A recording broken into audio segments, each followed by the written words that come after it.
또 이르시되 우리가 하나님의 나라를 어떻게 비교하며 또 무슨 비유로 나타낼까?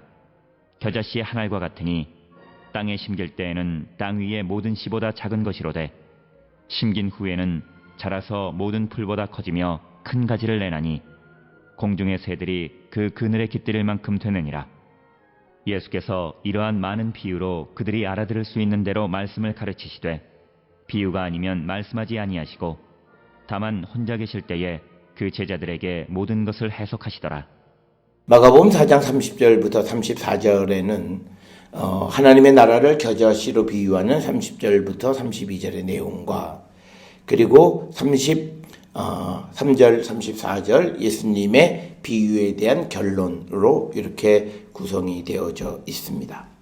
특별히 4장 30절부터 32절에 하나님의 나라를 겨자씨에 비유할 때에 30절에서 예수님은 우리가 하나님의 나라를 어떻게 비교하며 무슨 비유로 나타낼까 라고 하는 의문을 통해서 주변 사람들의 주의를 환기시키는 그런 방식을 채택하고 있고 여기에서 하나님의 나라를 예수님은 심겨진 작은 씨앗에 초점을 맞추고 있다라고 하는 겁니다. 많은 사람들은 이 겨자씨 비유에 대해서 작다라고 하는데 초점을 맞추는데 그게 아니라 작은 씨가 그냥 있으면 그냥 작은 씨앗이에요. 그런데 심겨진 작은 씨앗에 비유하고 있다. 그래서 이 초점은 심겨진 작은 씨앗이다라고 하는 것, 여기에 초점을 맞추고 있다라고 하는 겁니다. 겨자씨라고 하는 것은 이스라엘 갈릴리 지역에 많이 자라나는 거고 대체로 1년 초고 높이는 한 1.5m 정도 자라나는 그런 것. 그리고 가장 크게 자랄 때는 한 3m까지도 자라나는 것이고 마태복음이나 오늘 우리가 읽은 마가복음에서 보면 공중의 새들이 그 그늘에 깃들일 만큼 자라난다. 이렇게 기록을 하고 있습니다.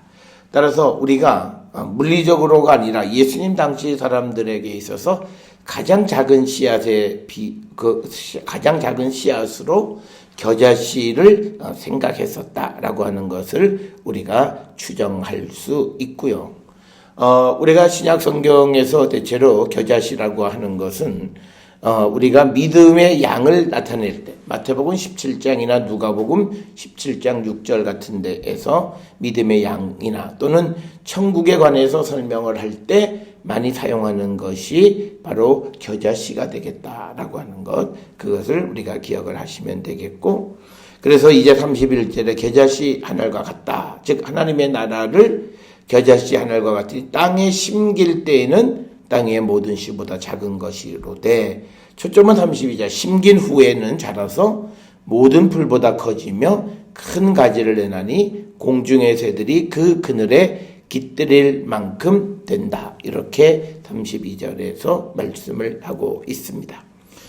겨자씨 비유는 우리가 여러 가지로 그 의미를 설명할 수 있지만 그래서 우리가 이 천국 복음이 처음에 열방에 전파되어져서 미미한 것 같지만 수많은 사람들이 하나님께로 돌아와 참된 안식을 취하게 될 것임을 우리에게 가르쳐주는 그런 말씀이고, 특별히 여기에서 강조하고 있는 것이 그 32절에 나와 있는 그늘에 깃들여서 평안히 안식을 취하는 그런 새의 모습. 그래서 하나님의 나라는 누구든지 그 하나님의 나라에 들어가는 자들에게 참된 안식을 제공해 준다라고 하는 것을 우리에게 가르쳐주는 그런 말씀이 되겠습니다.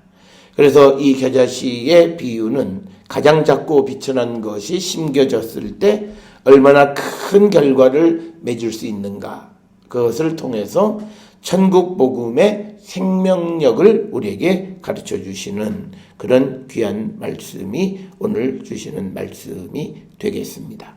따라서 우리가 누구든지 이 천국에 심겨지게 되면, 천국 복음이 심겨지게 되면 그 사람의 삶은 공중의 새들이 깃들이는 것처럼 참된 안식을 취할 수 있음을 우리에게 가르쳐주는 말씀이고, 따라서 이 예수께서 지금 전파하시는 이 하나님 나라의 그 복음을 누구든지 다 영접하는 자가 되어야 함을 가르쳐주시는 그런 말씀이 되겠습니다. 이어서 33절, 34절에서는 예수님의 비유에 대한 결론 부분에 해당하는 내용이 되겠습니다. 그래서 33절에서 예수님은 이렇게 많은 비유로 그들이 알아들을 수 있는 대로 말씀을 가르치시니 비유가 아니면 말씀하지 아니하시고 다만 혼자 계실 때에 그 제자들에게 모든 것을 해석하시더라. 그래서 오늘 주시는 말씀에서 예수님은 군중들에게 하나님의 나라의 복음을 전하실 때 비유로 말씀하셨다라고 하는 것. 그러면서 그 제자들에게는 그 비유를 예수께서 직접 해석해 주셨음을 우리에게 가르쳐 주시는 말씀이 되겠고, 오늘 주시는 본문의 말씀에서 예수님이 이처럼 비유를 해석하는 것, 비유를 말씀하시는 이유는 듣는 이들이 알아들을 수 있게끔 가르치시기 위한 하나의 티칭 메소드, 가르치는 하나의 방식이었다라고 하는 것입니다.